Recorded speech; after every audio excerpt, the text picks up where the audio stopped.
Bikira Mariya kubera impano y'ubuzima afite, arasaba Bikira Mariya nyina wa Jambo kumusabira ingabire yo kurushaho kunogera Imana.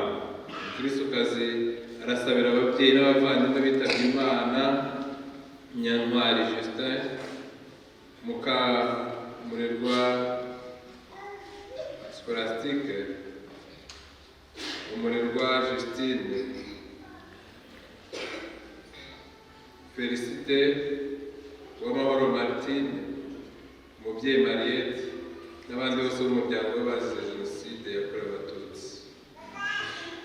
Umupfasoni Liliane arashimira Imana kubw'imyaka 20 amaze ashinze urugo, ndetse akanayishimira ibyiza byose atarondora yamukoreye muri iyo myaka yose, kandi akaba asaba Roho Mutagatifu gukomeza kumuyobora muri byose mu gihe asigaje cyose muri iyi si. Ku izina ry'Imana Data na Mwana na Roho Mutagatifu. Intebe y'Umwami wacu Yesu Kristo, urukundo rw'Imana Data n'ubusabane bwa Roho Mutagatifu bihorane namwe.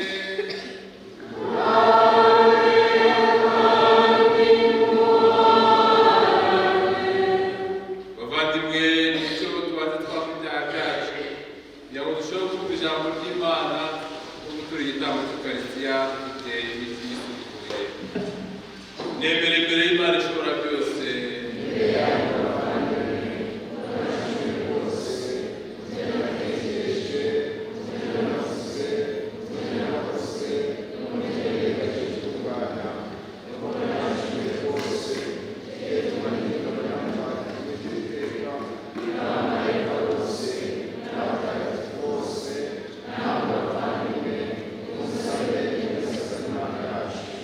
Imana ishobora byose nitubabarire ibyaha ibyaha byacu, maze izatugeze mu bugingo bw'iteka.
dusabe. Turi abanyantege nke, dusabe Imana ingabire zidufasha kwiyumvira.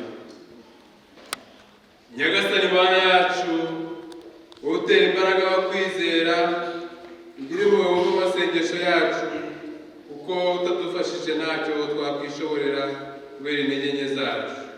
Ujye uhora udufashisha ingabire zawe kugira ngo tugushimishe mu bitekerezo no mu bikorwa dukurikiza amategeko yawe. Ngo Yezu Kristo umwana wawe n'umwami wacu, Imana wawe mugategekana mu bwa Roho Mutagatifu, kuko ibihe bihora bisimburana iteka.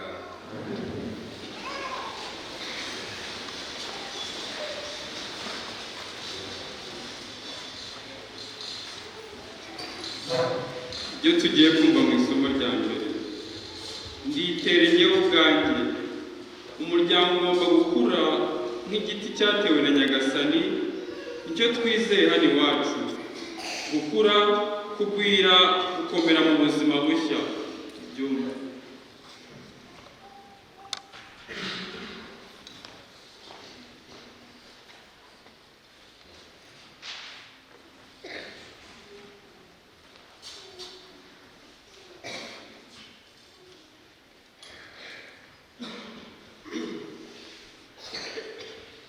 Isomo rya mbere, isomo ryo mu gitabo cy'umuhanuzi Ezekiyeli. Dore Nyagasani Uhoraho aravuze ati, nanjye nzafata ishami ry'umushorishori ry'isederi nini, mu mashami yo hejuru cyane, nzacemo rimwe ritoshye, maze riterenge ubwanjye umusozi muremure kandi wirengeye. Nzaritera ku musozi muremure wa Isirayeli, naryo rizakure rigabe amashami, rizere imbuto kandi ribe isekeri itagira ubwiza. Inyoni z'amoko yose zizayirukiramo, ibisiga by'amoko yose bizungame mu mashami yayo. Bityo ibiti byose byo mu gasozi bizamenye ko ari jye Uhoraho ucisha bugufi igiti kirekire, ngashyira hejuru ikigufiya, ngatuma igiti gitoshye cyuma, n'icyumye gitoha. Ni jye Uhoraho ubivuze, kandi nzabikora. Iryo ni ijambo ry'Imana.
Abakiri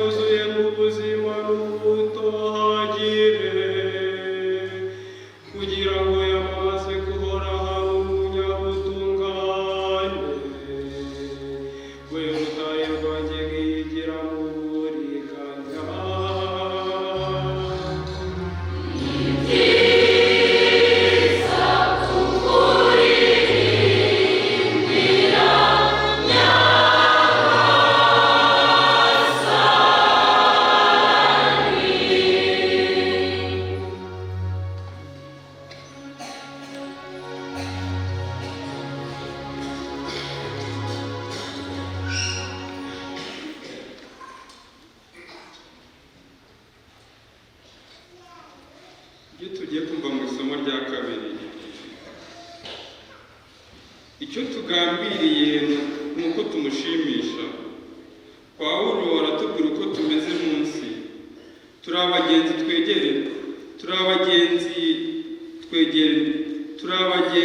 twegere naho.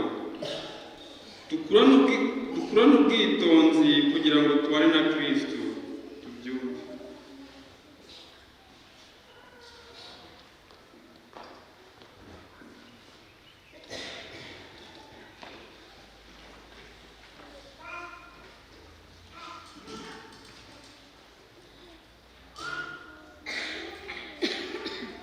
Isomo rya kabiri. Isomo ryo mu ibaruwa ya kabiri mutagatifu Pawulo yandikiye Abanyakorinto. Bavandimwe, nubwo ariko duhorana icyizere, tuzi neza ko igihe tuzaba dutuye muri uyu mubiri tuzasa n'abari ishyanga kure ya Nyagasani.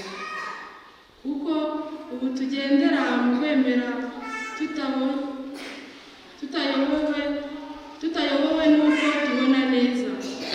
Koko duhorana icyizere bigatuma duhitamo kwimuka muri uyu mubiri ngo twigire gutura iruhande rwa Nyagasani, twaba muri uyu mubiri cyangwa twawimukamo. Icyo tugambiriye ni uko tumushimisha, kuko twese tuzahinguka imbere y'urukiko rwa Nyagasani ngo buri wese ahabwe igikwiye ibyo yakoze akiri mu buzima bw'umubiri, byaba ibyiza cyangwa ibibi. Iryo ni ijambo ry'Imana.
Nyagasani Yesu abane namwe.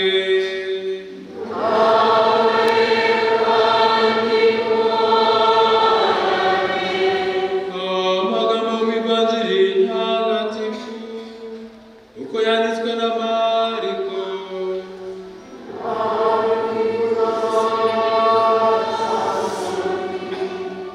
Muri icyo gihe Yesu abwira imbaga y'abantu mu migani ati, iby'ingoma y'Imana byagereranywa n'umuntu watera imbuto mu gitaka, yasinzira cyangwa yaba amaso haba nijoro cyangwa ku manywa, izo mbuto ntizihwema kumera no gukura we atazi uko bigenda.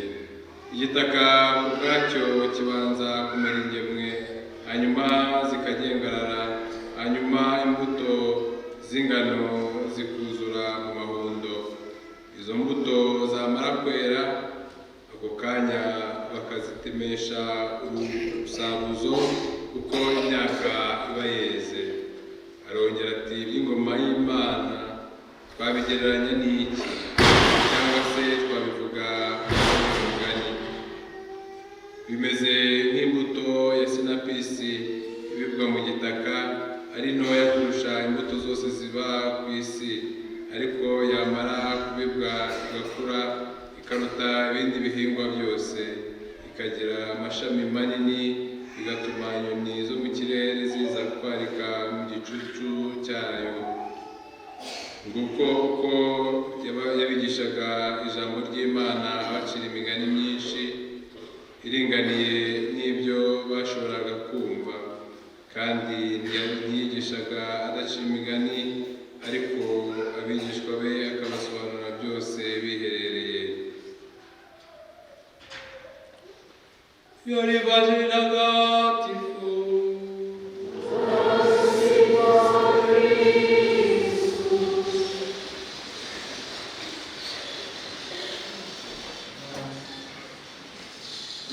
Sindi bushobore guca imigani gusa ndahera ku nkuru.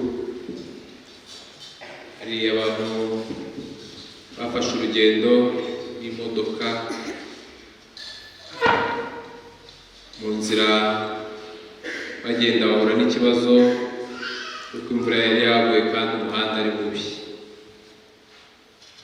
Umushoferi agerageza kuhikura, ariko byari bigoranye cyane ko umuhanda wari uri hejuru y'imanga.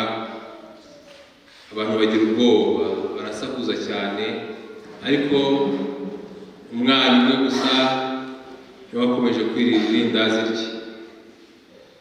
Umushoferi abashije kuyikura, abantu bagaruka ku kuntu bari bafite ubwoba, ariko batangazwa n'uko uwo mwana atigeze agira ubwoba.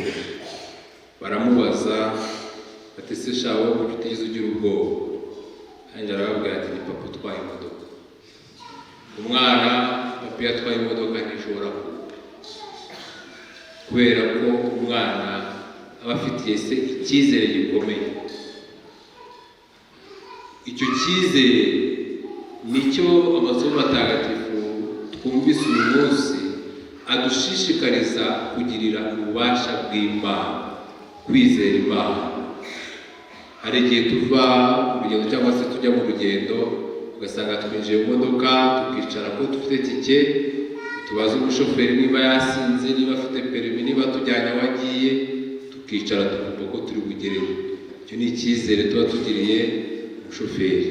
Icyo cyizere tugomba kukigirira Imana, tukumva ko niba Imana iri mu byacu, niba Imana yaraturemye dukunze, niba Imana itwizeza umukiro, niba Imana itwizeza ibyiza byinshi, tugomba kuyizera kuko ishobora byose. Imana ishobora byose, nta kinanira Imana. Rimwe na rimwe dutekereza ko hari ibintu binanira Imana. Hari umukristo waje aravuga ati, padiri, maze kumenya ko hari ibintu Imana idashobora. Iyo nyibwiye kuba amafaranga irayaba, abase ukora muri banki, ufite uko ibigenza nkabona amafaranga, ariko ibijyanye n'abana banjye padiri byarayinaniye. Nza gusenga kubera umwana wanjye w'urumogi, ngasanga noneho byabaye bibi, natanga asanga byabaye bibi. Twabyumvikanye n'Imana, hari ibyo idashobora. Imana ishobora byose, nta kinanira Imana, kuko marayika yabibwiye Bikira Mariya. Nta kinanira Imana. Ikidusaba ni ukuyizera, ikidusaba ni ukwizera ububasha bwayo. Ububasha bwayo ntabwo dutsikamira, ububasha bwayo ni ububasha bw'urukundo, ni ububasha butuzamura bukadukura mu kibi bukatujyana mu cyiza. Nibyo twumvise mu isomo rya mbere, ko Imana ari ishobora byose. ikivuze iragikora. Imana ikivuze iragikora. Ishobora gucisha bugufi ikanakuza, ishobora gushyira ibyishimo, amahoro, umunezero n'urukundo aho bitavugwa, aho bitari.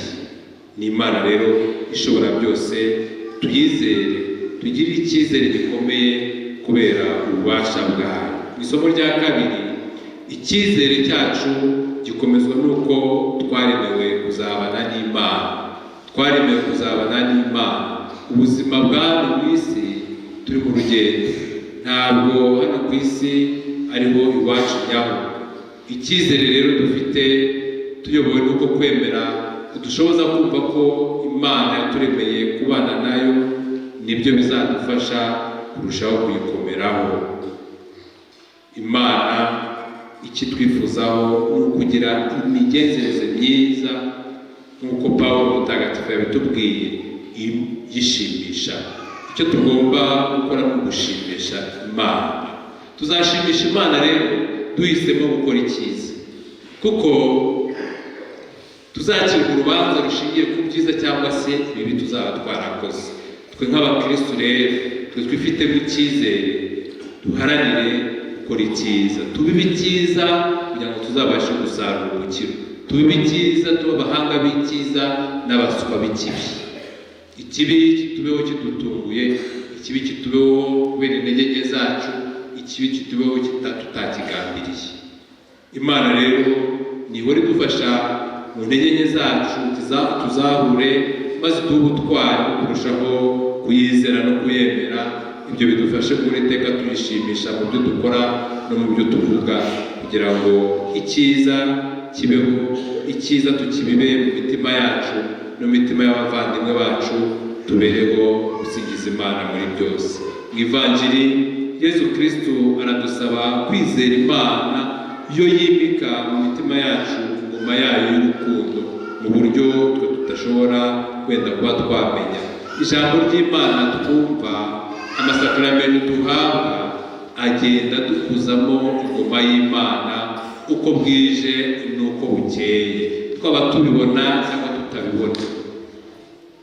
Ububasha bw'ijambo ry'Imana ntabwo bushingiye ku mbaraga za muntu.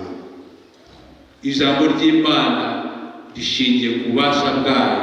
Niyo mpamvu igihe cyose ribibwe mu mitima yacu rikwiye kwera imbuto nziza, imbuto z'urukundo, imbuto z'ubwicishe bugufi, imbuto zo kwiyoroshya, imbuto zo kumva no kumvira Imana mu buzima bwacu bwa buri munsi. Yezu Kristo arakoresha ikimenyetso cy'igiti cyangwa se imbuto ibibwa kugira ngo agaruke kuri kiliziya ye. Kiliziya ye turimo twayishushanya n'icyo giti cy'inganzamarumbu. Twe turi amashami, Yezu Kristo akaba icyo giti.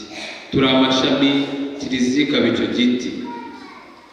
Amashami atabayeho ntibyabuza igiti kubaho. Igiti kitabayeho amashami yabaho. Twe rero twumve ko turi amashami yera ku giti aricyo kiliziya, maze uko bwije n'uko bukeye twifuze kwera imbuto nziza, imbuto z'urukundo. Tubisabira rero muri iki gitambo cy'Ukarisitiya, dusaba Imana idukomezemo kwemera no kwizera, maze icyizere tuyifitiye kidufasha kurangamira ububasha bwayo, kuko nta kinanira. Tubereho kwera imbuto nziza, kuba abantu baharanira icyiza kandi bakakibiba mu buzima bwabo. Nyagasani Yezu nabane namwe.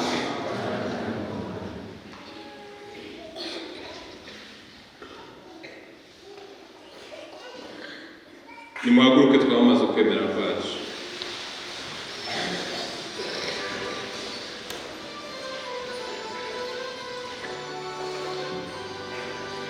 Emera kw'Imana rimwe.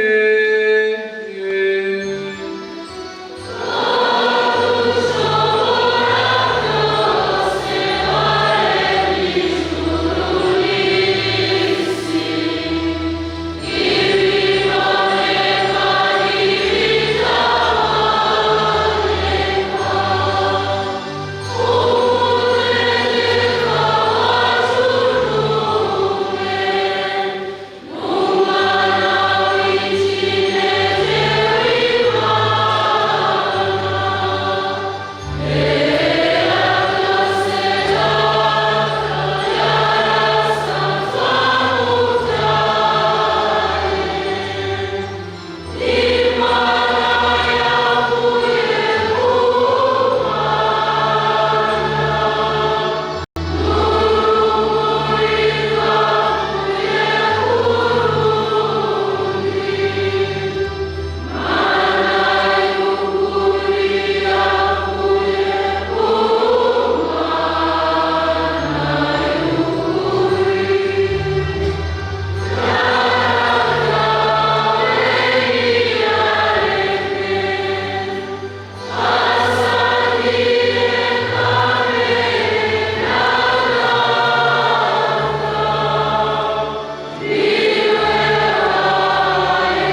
cyacu guhorana amahoro.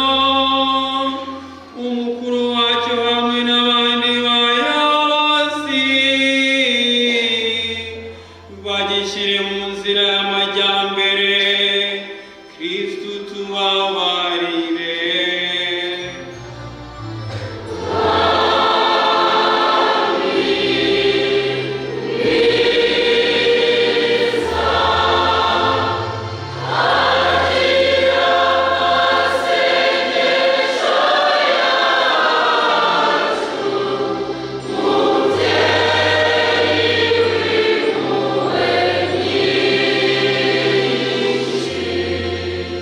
Dusabira abakristu kumenya ibyabatera gukura, kwiga ngo bemere, gukora ngo bakire,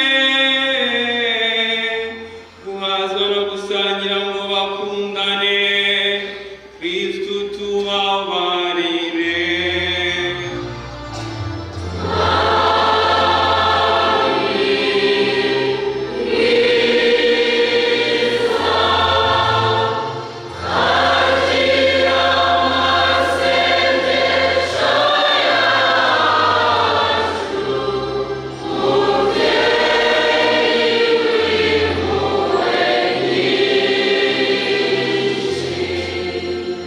Dusabira ikoraniro ryacu ry'ikibeho, ritogizwe n'imigambi n'ingero bya Yesu,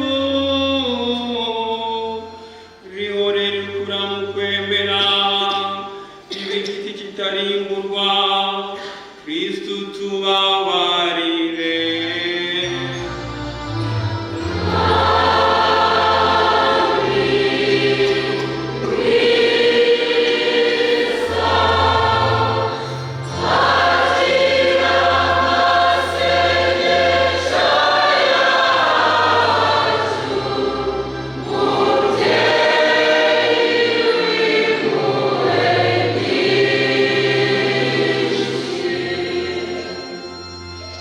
Mana yacu wegera ubuzima, turakwinginze uduhe gukura mu rukundo rwawe kugira ngo twamamaze mu myifatire yacu uko umeze muri kamere Mana yawe. Yesu Kristo umwami wacu.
igitambo cyanjye aricyo cyanyu kigira Imana Data ushobora byose.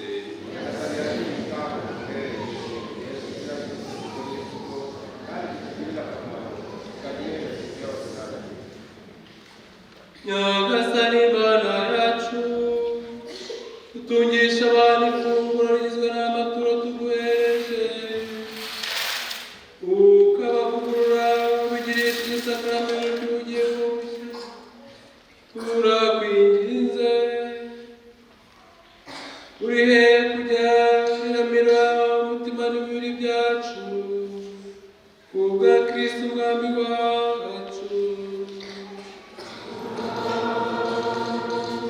Nyagasani Yesu n'abana namwe.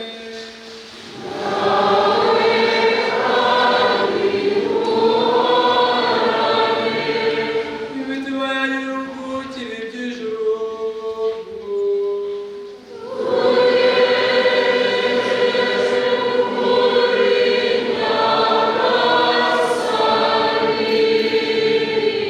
Dushimire Nyagasani Imana yacu.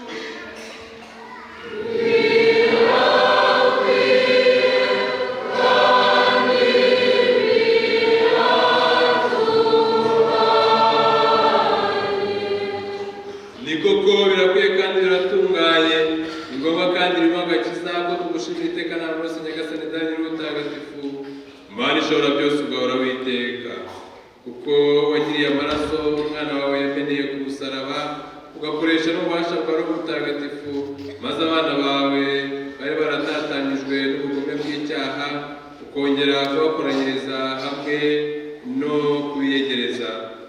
Ibyo wabishakiye kugira ngo babe imbaga yawe yunze ubumwe bushingiye ku butatu butagatifu, kandi ihora isingiza ubuhanga bwawe bwiranga ku buryo bwinshi, bityo bagaragaze ko bagize kiliziya imwe rukumbi, ariyo mubiri wa Kristo n'ingoro ya Roho Mutagatifu. Nicyo gitumye twifatanya n'urugaga rw'abamarayika tukakwamamaza twizihiwe tuvuga tuti:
yafashe umugati arashimira arawumanura akohereza abigishwa be avuga ati nimwakire maze muryohe mwese, iki ngiki koko ni umubiri wanjye ugirwa n'abantu.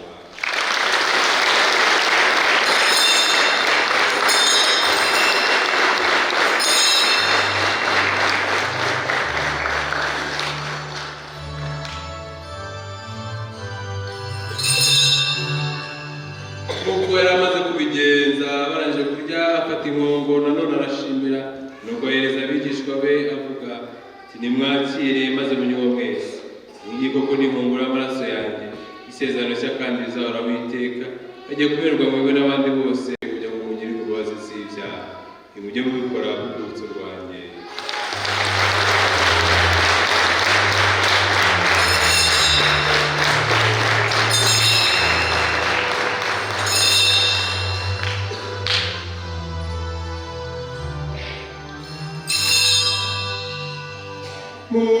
Mucunguzi wacu usizwa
Nyagasani wibuke kiliziya yawe muri iki rwose maze ubikora igihe mu rukundo hamwe na papa wacu Francisco n'umwepiskopi wacu Celestini n'abatorore umurimo ubatari bose.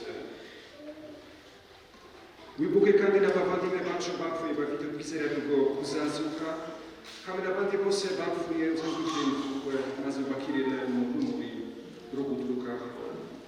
Turakwinginze ngo natwe twese utugirire impuhwe maze dushobore kugira umwanya mu bugingo bw'iteka hamwe na Bikira Mariya umubyeyi muhire w'Imana, Mutagatifu Yosefu umugabo we Ndahinyuka, Mukozi Mutagatifu n'abandi batagatifu bose banyuze ibihe by'isimburana nuko hamwe nabo tuzagusingize tukurata kubwa Yesu Kristo umwana wawe.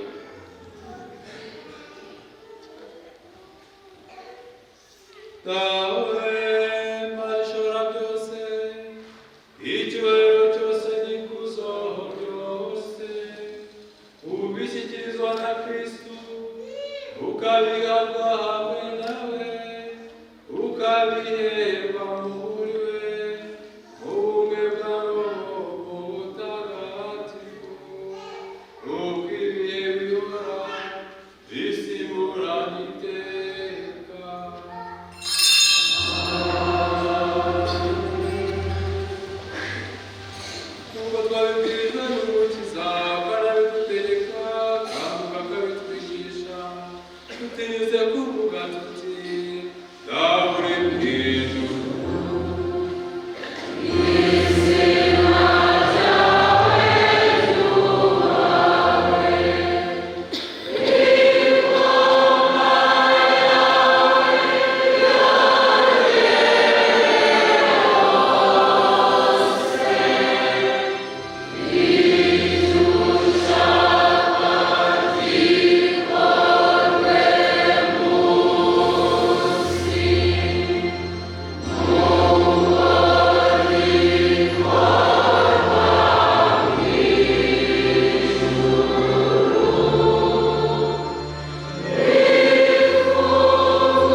gihe tugitegereje amizero mahire ni ukuza k'umukiza wacu Yesu Kristo.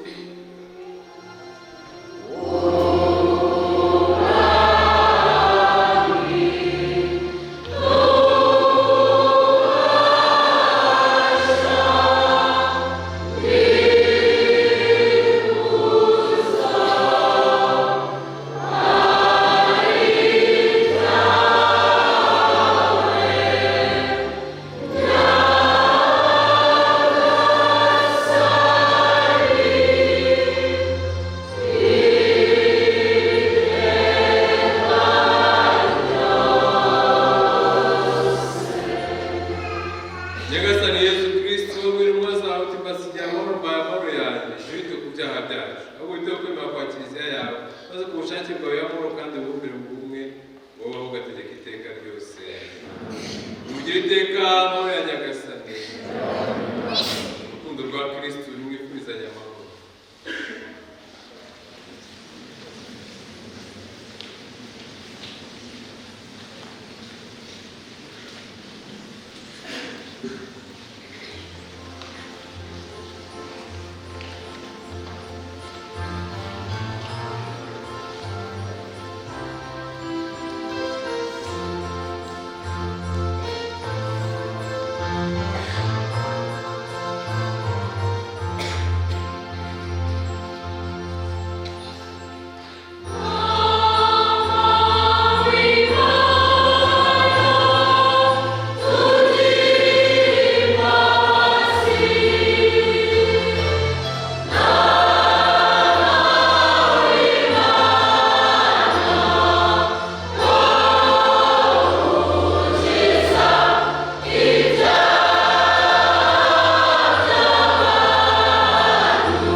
ntagatifu tumaze guhabwa uko ugenura uburyo abayoboke bawe bakwibumbiyeho aba ari nako ishyira ubumwe muri kiliziya yawe kubwa Yezu Kristo umwami wacu.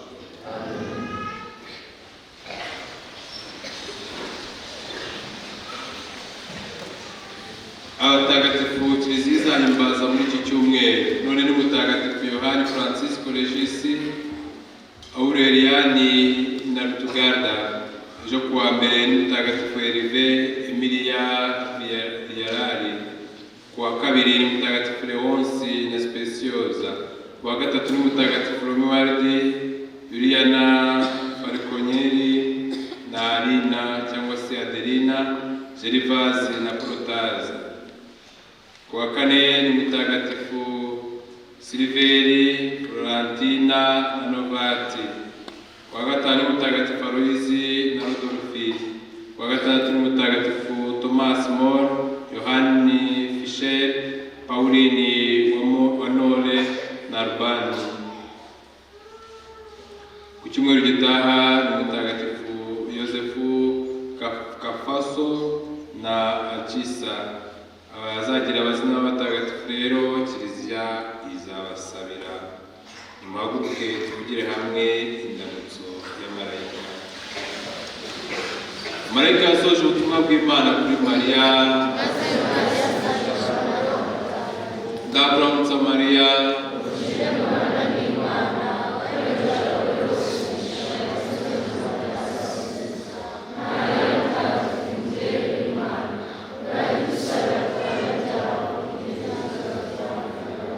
dore ndi umuja wa Nyagasani. Ndakuramutsa Mariya,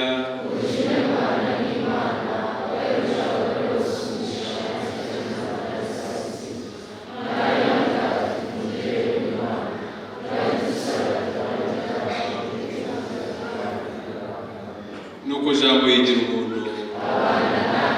Ndakuramutsa Mariya,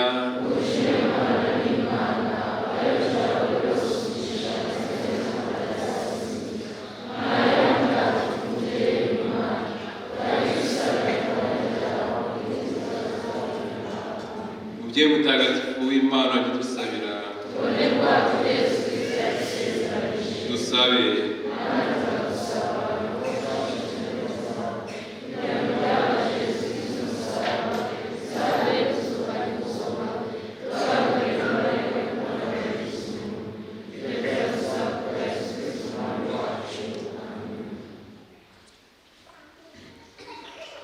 Mariya, dawe mana soko ubuzima bwose n'ubutungane,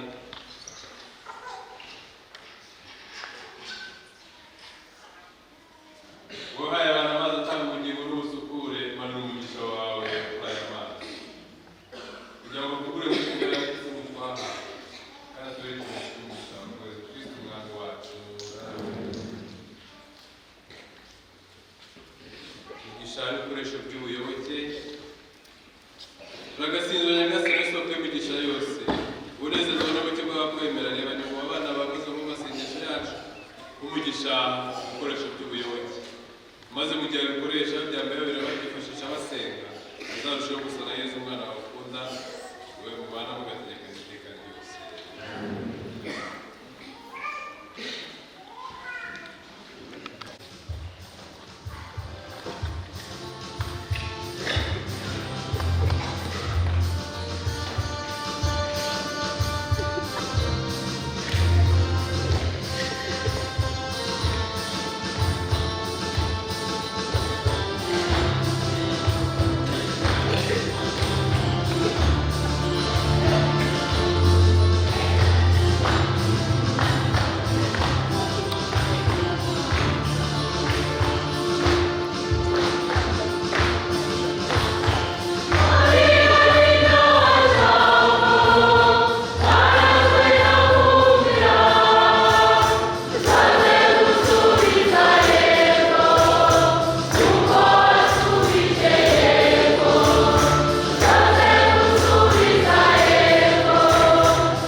nyagasani yesu nabane namwe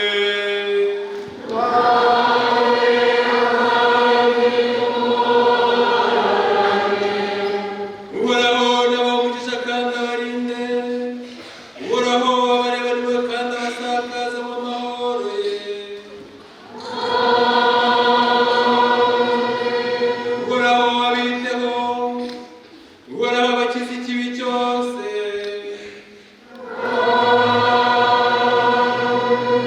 amahoro ya kristo nasakara mu mitima yanyu ijambo rye ribaturemo roho mutagatifu arikomeresha ububasha bwe maze ibyo muvuga n'ibyo mukora byose mwesha imana data ikuzo ushobora byose n'abantu umugisha imana data na mwana na roho mutagatifu